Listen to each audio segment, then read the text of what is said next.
بسم اللہ الرحمن الرحیم الحمد للہ وکفا وسلام علی عبادہ الذین اصطفیٰ اما بعد۔ محترم حضرات، نبی کریم صلی اللہ علیہ وآلہ وسلم نے فرمایا انما بعثت لاتمم مکارم الاخلاق، کہ بے شک میں بھیجا گیا ہوں اخلاق کی تکمیل کے لیے۔ اس حدیث پر بہت کچھ لکھا گیا، اچھے اخلاق کسے کہتے ہیں، اچھا بیہیویئر کسے کہتے ہیں، اچھا کردار اور کیریکٹر کسے کہتے ہیں۔ دیکھیے، یہاں پر ایک سوال پیدا ہوتا ہے کہ دنیا کے اندر آپ صلی اللہ علیہ وآلہ وسلم کے آنے سے پہلے بھی اچھے لوگ آئے اور اچھے اخلاق بھی موجود تھے، جیسے کہ سچ بولنا ہے، وعدہ پورا کرنا ہے۔ لیکن ہمارے نبی صلی اللہ علیہ وآلہ وسلم نے اس کا جواب یہ ہے کہ ہمارے نبی صلی اللہ علیہ وآلہ وسلم نے اخلاق کی جو تعریف بیان فرمائی، اخلاق کی جو ڈیفینیشن بیان فرمائی، وہ اس سے بالکل الگ ہے۔ یعنی وہ اخلاق جو پہلے سے دنیا کے اندر موجود تھے، سچ بولنا، وعدہ پورا کرنا، امانت کو ادا کرنا، یہ تو ہمارے نبی میں اتم درجے میں موجود تھے اور اس کی تعلیمات بھی ہمارے نبی صلی اللہ علیہ وسلم نے دی۔ لیکن جس اخلاق کی تکمیل کے لیے ہمارے نبی صلی اللہ علیہ وسلم دنیا کے اندر میں تشریف لائے تھے، اس کو ہمارے نبی نے اس طرح بیان فرمایا کہ دیکھو، جو تم سے رشتہ توڑ دے تم اس سے رشتہ جوڑو، جو تمہیں محروم کرے تم اس کو عطا کرو، جو تم پر ظلم کرے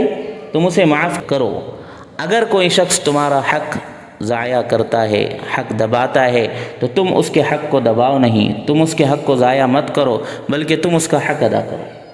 تو یہ تعلیم ہمارے نبی صلی اللہ علیہ وآلہ وسلم سے پہلے دنیا کے اندر عملی طور پر موجود نہیں تھی۔ یعنی دنیا میں کہنے والے تو بہت لوگ ہیں، اچھے اخلاق بیان کرنے والے لوگ تو بہت ہے، کیونکہ یہ کہنا بہت آسان ہے لیکن اس کے اوپر عمل کرنا اتنا ہی مشکل ہے۔ جیسے آپ دیکھیے، ہمارے ملک کے اندر گاندھی جی نے ایک تحریک چلائی کہ سارے انسان برابر ہے، ذات بھید نہیں ہونا چاہیے، ذاتوں کی وجہ سے انسانوں میں فرق نہیں ہونا چاہیے۔ انہوں نے یہ بات چلائی کہ چھوا چھوت نہیں ہونی چاہیے، لیکن گاندھی جی کی پوری زندگی میں ایک واقعہ بھی ایسا نہیں ہے کہ انہوں نے کسی پچھڑے ہوئے سماج کے انسان کو اپنے ساتھ بٹھا کر ایک پلیٹ کے اندر کھانا کھلایا ہو، انہوں نے اس کے ساتھ بیٹھ کر کھانا کھایا ہو۔ باتوں کے سب غازی ہے لیکن کردار کے زیرو ہے۔ لیکن ہمارے نبی صلی اللہ علیہ وآلہ وسلم نے جن باتوں کی تعلیم دی اس پر عمل کر کے بتایا۔ چاہے ہمارے نبی صلی اللہ علیہ وسلم نے عبادت کی تعلیم دی ہو، عبادت کر کے بھی بتائی، چاہے اخلاق کی تعلیم دی ہو، وہ بھی اخلاق اپنے زندگی میں برت کر بتائے۔ جیسے ہمارے نبی نے کہا نماز پڑھو، تو آپ صلی اللہ علیہ وآلہ وسلم نے کبھی اپنی زندگی میں نماز نہیں چھوڑی،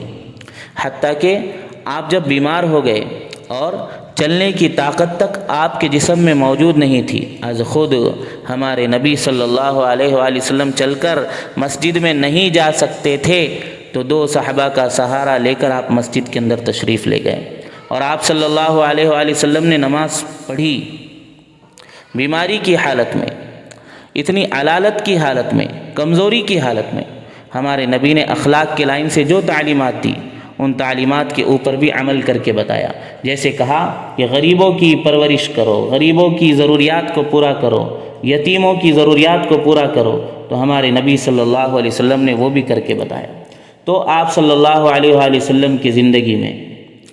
آپ کو یہ دیکھنے کو ملے گا کہ جس ٹاپک پر آپ بات کر رہے ہیں، جس ٹاپک کو آپ دنیا کو سمجھا رہے ہیں، جس ٹاپک کے اوپر آپ صلی اللہ علیہ وآلہ وسلم روشنی ڈال رہے ہیں، اس کے اوپر آپ صلی اللہ علیہ وآلہ وسلم اپنی زندگی کے اندر میں عمل بھی کر رہے ہیں۔ اسی وجہ سے آپ دیکھیں، دنیا کے اندر آپ صلی اللہ علیہ وآلہ وسلم کے دشمن اس زمانے سے لے کر آج تک ہے، اور آپ کے خلاف بہت کچھ لکھا گیا اور لکھا جا رہا ہے، لیکن کسی دشمن نے نبی کریم صلی اللہ علیہ وسلم کے بارے میں یہ نہیں لکھا کہ آپ نے یہ بات کہی اور اس پر عمل نہیں کیا۔ لیکن ہم دنیا کے کئی بڑوں کو، بلکہ بڑی بڑی مذہبی شخصیات کو دکھا سکتے ہیں کہ انہوں نے کہا ہے لیکن اس پر عمل کر کے نہیں دکھایا، اس پر ان کے زندگی کے اندر میں عمل موجود نہیں ہے، یا کسی نے عمل کیا ہو لیکن ریکارڈڈ وہ موجود نہیں، اس کا ریکارڈ موجود نہیں ہے۔ لیکن ہمارے نبی صلی اللہ علیہ وآلہ وسلم نے جو بات کہی اس پر عمل بھی کیا، اور وہ آج تک محفوظ ہے اور انشاءاللہ قیامت تک محفوظ رہے گا۔ تو ہمارے نبی صلی اللہ علیہ وسلم کی پوری زندگی کے اندر میں ایک بات بھی ایسی نہیں جو آپ نے کہی ہو اور اس پر عمل کر کے نہ بتایا ہو۔ تو وہ اخلاق کیا ہے جو ہمارے نبی صلی اللہ علیہ وآلہ وسلم پورا کرنے کے لیے آئے، جس کی تکمیل کرنے کے لیے آئے؟ انشاءاللہ ہم اس کے بارے میں تفصیل سے بات کریں گے۔ جو کہا گیا، جو سمجھایا گیا، اللہ تبارک و تعالیٰ اسے سمجھنے کی توفیق عطا فرمائے، اور اللہ تبارک و تعالیٰ ہم سب کو اچھے اخلاق اپنانے کی توفیق عطا فرمائے، اور نبی کریم صلی اللہ علیہ وآلہ وسلم کی اتباع اور اطاعت کرنے کی توفیق عطا فرمائے۔ آمین۔ وآخر دعوانا ان الحمد للہ رب العالمین۔